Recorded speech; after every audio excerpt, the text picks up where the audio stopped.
এরা আমার যে কথা আপনাদের সামনে বলতেছিলাম, মরণকে স্মরণ করার কথা।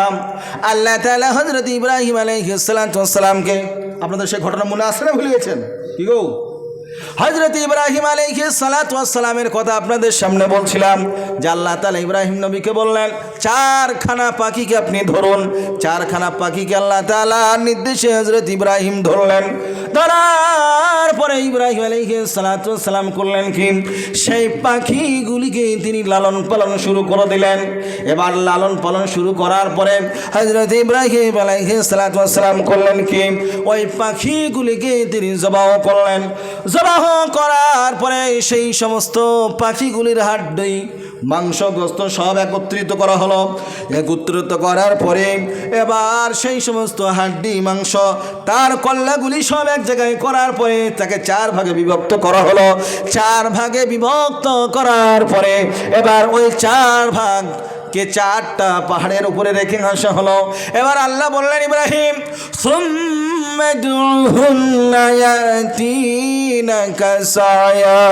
ইব্রাহিম রে, এবার তুমি ওই পাখিগুলিকে তুমি ডাক দাও, দেখো যেরকম পূর্বে ছিল অটোমেটিকলি ওই রকম হয়ে যাবে।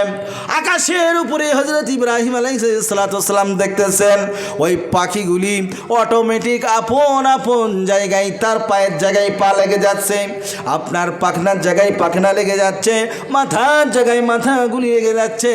এরকম ভাবে আপন আপন জায়গায় যখন লেগে যাচ্ছে, লেগে যাওয়ার পরে ওই পাখিগুলি অটোমেটিক ইব্রাহিম আলাইহিস সালামের কাছে আসলো। আসার পরে এবার তখন হযরত ইব্রাহিম বললেন, ওয়ালাম আন্নাল্লাহা আলা কুল্লি শাইইন কাদির। বলেন সুবহানাল্লাহ। ভাইরা আমার, আল্লাহ তাআলা ইব্রাহিম আলাইহিস সালামকে এটা কেন দেখালেন? ইব্রাহিম আলাইহিস সালামের দ্বারাই প্রমাণ করলেন আল্লাহকে, আল্লাহ গো, অবশ্যই আমি তো জানতাম তুমি হলে সব চাইতে ক্ষমতার মালিক, আর তুমি হলো প্রজ্ঞাবান। বলেন সুবহানাল্লাহ। ভাইরা আমার, এই পাখিগুলি ছিল চারখানা পাখি। এই চারখানা পাখির মধ্যে থেকে এক একটা পাখির এক এক রকমের বৈশিষ্ট্য আছে।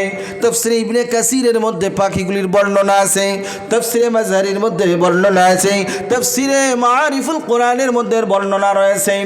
আজকে তাফসীরে আপনার তাওজিহুল কোরআন পড়ছিলাম, ওই পড়ার সময় দেখলাম ওই তাফসীরের মধ্যে চারখানা পাখির নাম দিয়েছে।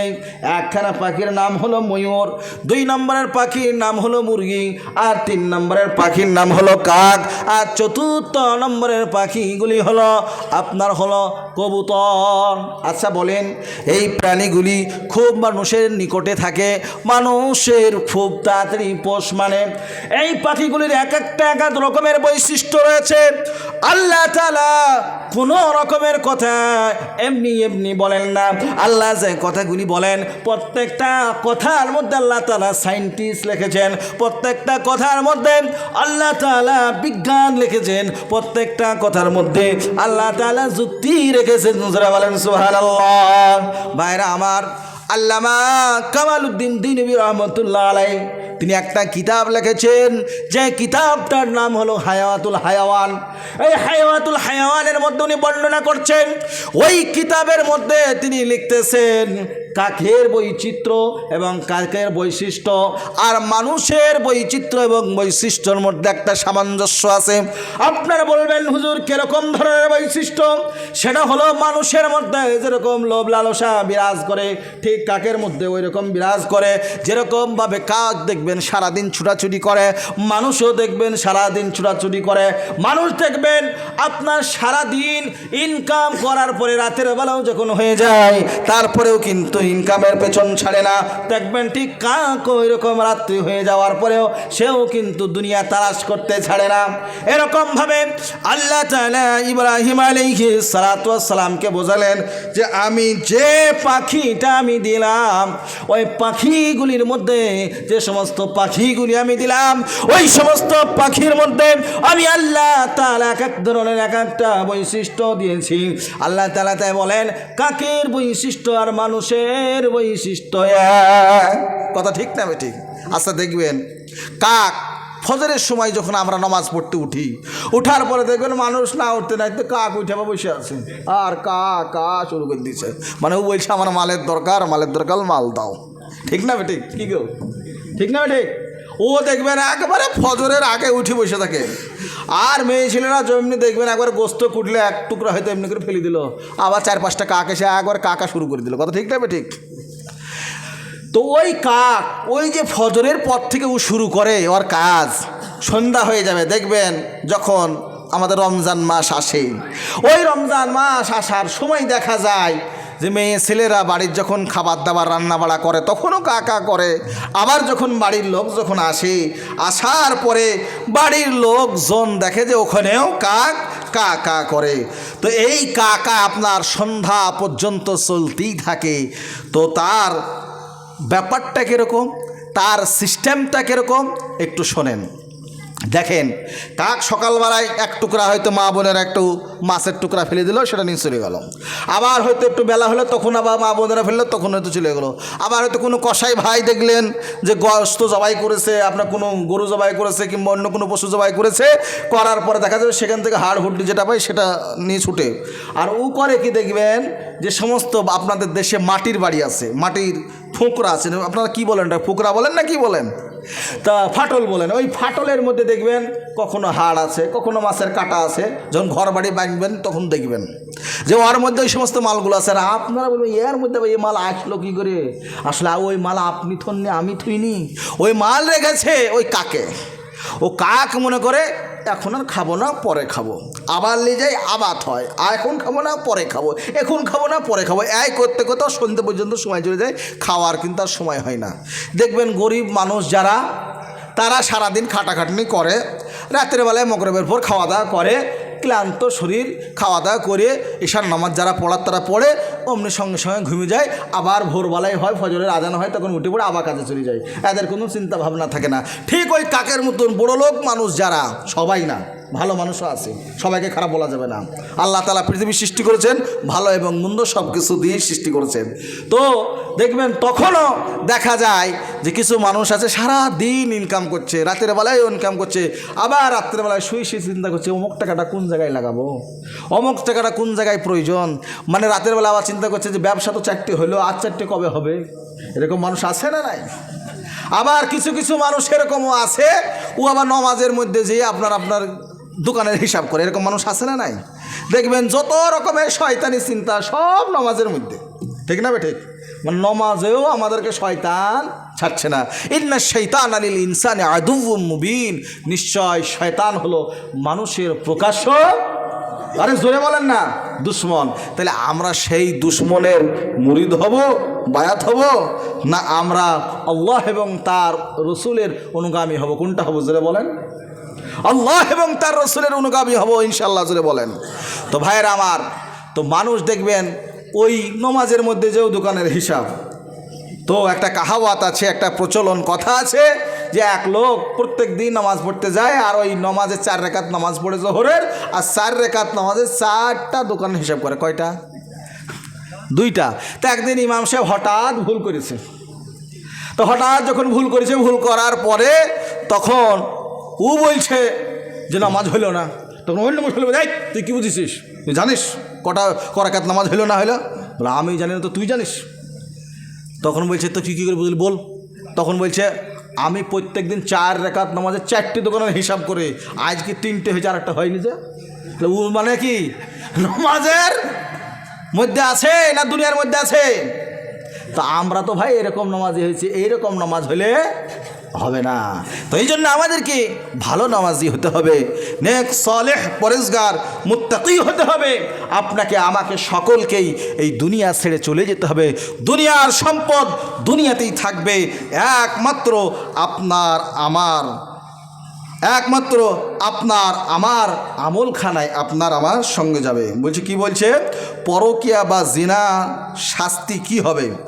তারপরে প্রশ্ন করা হয়েছে, কারো উপার্জন পুরোপুরি হারাম পথে হলে, আচ্ছা উপার্জন পুরোপুরি হারাম পথে হলে সেই বাড়িতে ইমামের পালি বা টাকা নেওয়া যাবে? মাশাআল্লাহ, খুব সুন্দর প্রশ্ন। তো তার প্রশ্ন করে রাগের মাথায় স্ত্রীকে 3 তালাক দিলে কি করতে হবে? মাশাআল্লাহ মাশাআল্লাহ।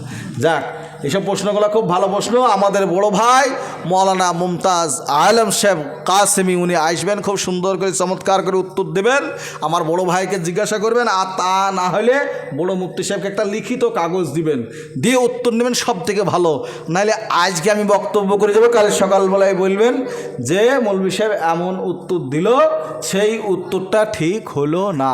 আর যখন কাগজে কলমে লিখে উত্তরটা দেওয়া হবে, সে আপনার কথাটাও নোট করা থাকবে, আর আমার লিখিত কথাও নোট করা থাকবে, এবং যেখান থেকে ফতোয়াটা দিবে সেইটাও নোট করা থাকবে। কোনো সমস্যা হবে না। কথা ঠিক না ঠিক? এক লোক ট্রেনে যাচ্ছে, ট্রেনে যেতে যেতে সে শুনেছে তরকারি রুটি সরকারি রুটি। ও একবার কিন্তু ওই গ্রাহক বলছে তরকারি রুটি, একবার বলছে সরকারি রুটি। এখন ওই লোক যে শুনছে সে কিন্তু একটু ঘুমের ঘোরে ছিল, বুঝতে পারলেন তো? ও তখন সরকারি রুটি এইরকম শুনেছে, তো ও ভাবছে যে তরকারি রুটি বললো না সরকারি রুটি বললো, যা হয় হবে, সরকারি রুটি খাই। খাওয়া দাওয়া যখন হয়ে গেছে, হয়ে যাওয়ার পরে তখন বলছে ভাই পয়সা দাও। এবার তখন বলছে যে পয়সা কেন? তো বললেন, তখন বলছে যে তুমি যে বললে যে সরকারি রুটি, তাহলে আমি খেলাম। বলে পয়সা তাহলে তো আমি দেবো না, তুমি সরকারি রুটি বলছো। না, আমি তরকারি রুটি বলেছি, তুমি ভুল চিনিস। তাই এই ঝামেলা লেগে গেল। ঝামেলা লেগে যাওয়ার পরে শেষ বেলায় কিন্তু ওকে পয়সা দিতে হলো। তাহলে এইরকমভাবে ফতোয়া ফরাইজ দেওয়া যাবে না। আমাদের উলামা একরামরা নিষেধ করছেন যে তোমরা মৌখিক কোনো ফতোয়া ফরাইজ দিতে যেও না। যদি মাসলা মাসাইলের যদি কথা জিজ্ঞাসাই করতে হয়, লিখিত আকারে প্রশ্ন করো এবং লিখিত আকারে তোমরা উত্তর নাও। সেটা উলামা একরামদের মধ্যে যারা মুফতিয়ান একরাম আছে তাদের কাছ থেকে তোমরা নাও। এটা হলো সবচেয়ে উত্তম পন্থা। কথা ঠিক না ঠিক? আপনারা জোরে বলেন। তাহলে পরে এখানে আপনার আমার কোনো দ্বিধা দ্বন্দ্ব কোনোটাই থাকবে না। এখন যদি আমরা মনে করি যে কম্বল নিব আর কম্বলের মুয়াগুলো সবগুলোই বাঁচবো, কম্বল কি থাকবে ভাই? কি থাকবে? শুধু ধাগা পড়ি থাকবে, গায়ে দিয়ে আর হবে না, শীতও আর ভাঙবে না। তো সমাজের ভাই তো এই তো পরিস্থিতি। এখন কোনটা থুবো আর কোনটা ওষুধ দেবো, আর কোনটা দিব না কোনটা দেবো, এই তো হয়েছে পরিস্থিতি। বুঝতে পারছেন কথা? আল্লাহ তাআলা পৃথিবীতে মানুষকে সৃষ্টি করলেন, আশরাফুল মখলুকাত সৃষ্টির সেরা করলেন। এই দুনিয়াতে আল্লাহ তাআলা মানুষকে পাঠালেন। এই দুনিয়াতে আল্লাহ তাআলা মানুষকে পাঠানোর পরে আল্লাহ তাআলা প্রত্যেকটা মানুষকে আল্লাহ তাআলা হুকুম দিলেন। কি হুকুম দিলেন? আল্লাহ তাআলা বলেন, وَمَا خَلَقْتُ الْجِنَّ وَالْإِنسَ إِلَّا لِيَعْبُدُونَ। আমি জিন এবং মানুষকে আমি আল্লাহ তাআলা সৃষ্টি করলাম। সৃষ্টি করার পরে আমি আল্লাহ তাআলা সৃষ্টির জন্য আমি স্রষ্টা হিসাবে তাদের কাছে আমি কিছু চাই না, একমাত্র চাই আমার গোলামি করুক, আমার দাসত্ব করুক। এটাই আমি আমার বান্দার কাছে চাই। জোরে বলেন সুবহানাল্লাহ। ভাইরা আমার, এই দুনিয়াতে আপনার আমার ভুল থাকবে, সব কিছু থাকবে, কিন্তু আপনাকে আমাকে ইস্তিগফার করতে হবে। আল্লাহ তাআলা বলেছেন, ইয়া আইয়ুহাল্লাযীনা আমানু তুবু ইলাল্লাহি তাওবাতান নাসুহা ইন্নাল্লাহা ইয়াগফিরুয যুনুবা জামিআ ইন্নাহু হুয়াল গফুরুর রহিম। আল্লাহু আকবার। আল্লাহ তাআলা বলেন, ওহে ঈমানদার যারা তোমরা ঈমান এনেছো, তোমরা যদি কোনো ভুল করো, কোনো অন্যায় করো, তাহলে পরে তোমরা তওবায়ে নাসুহা করো। এমন তওবা করো, এমন অঙ্গীকার করো, আগামী দিনে জানে আর কখনো এরকম কাজ করব না। নিশ্চয় আল্লাহ তাআলা ক্ষমাশীল এবং আল্লাহ তাআলা তিনি ক্ষমা করবেন তার বান্দাকে। জোরে বলেন সুবহানাল্লাহ। ভাইরা আমার, আপনি যদি সত্যিকারের তওবা করেন, তওবায়ে নাসুহা করেন, আপনার তওবাটা আল্লাহ তাআলার দরবারে কবুল হয়ে যায়। আল্লাহ তাআলা বলেন, ওয়া মান ইউবাদদিলুল্লাহু সাইয়্যাতিহিম হাসানাত ওয়া কানাল্লাহু গফুরুর রহিমা। আল্লাহর বান্দারা যখন তওবায়ে নাসুহা করে, আল্লাহর কাছে রাতের অন্ধকারে যখন বলে, আল্লাহ গো, আমি আমার জীবনে অনেক গুনাহ করেছি, আমার জীবনে অনেক অন্যায় করেছি, আর কোনো গুনাহ করব না, এইরকম ভাবে যখন বান্দা যখন আল্লাহর দরবারে যায়, যাওয়ার পরে চোখের পানিগুলি ছেড়ে দেয়, আল্লাহ তাআলা বান্দার এক ফোঁটা চোখের পানি নাগে ডগায় আসার পূর্বে আল্লাহ তাআলা তার গুনাহগুলি মাফ করে দেন। বলেন সুবহানাল্লাহ। ভাইরা আমার, আল্লাহ তাআলা শুধু মাফ করেন না, আল্লাহ তাআলা বলেন এক একটা গুনাহের বিনিময়ে আমি আল্লাহ তাআলা আমার বান্দাদেরকে এক একটা করে নেকি লিখে দিয়েছে। বলেন সুবহানাল্লাহ। ভাইরা আমার, আল্লাহ যদি তার বান্দাকে যদি ভালো না বাসবেন, তার বান্দাদের ওপরে যদি রহম করম যদি না করবেন, পৃথিবীতে আমরা কেউ কিন্তু বাঁচতে পারতাম না। আমরা যখন বিসমিল্লাহ পড়ি, ওই বিসমিল্লাহ সামনে, ওই বিসমিল্লাহর মধ্যে দুইটা বাক্য রয়েছে, দুইটা শব্দ এমন রয়েছে, বিসমিল্লাহির রহমানির রহিম। একটা হলো বিসমিল্লাহ, আর একটা হলো আর রহমান আর রহিম।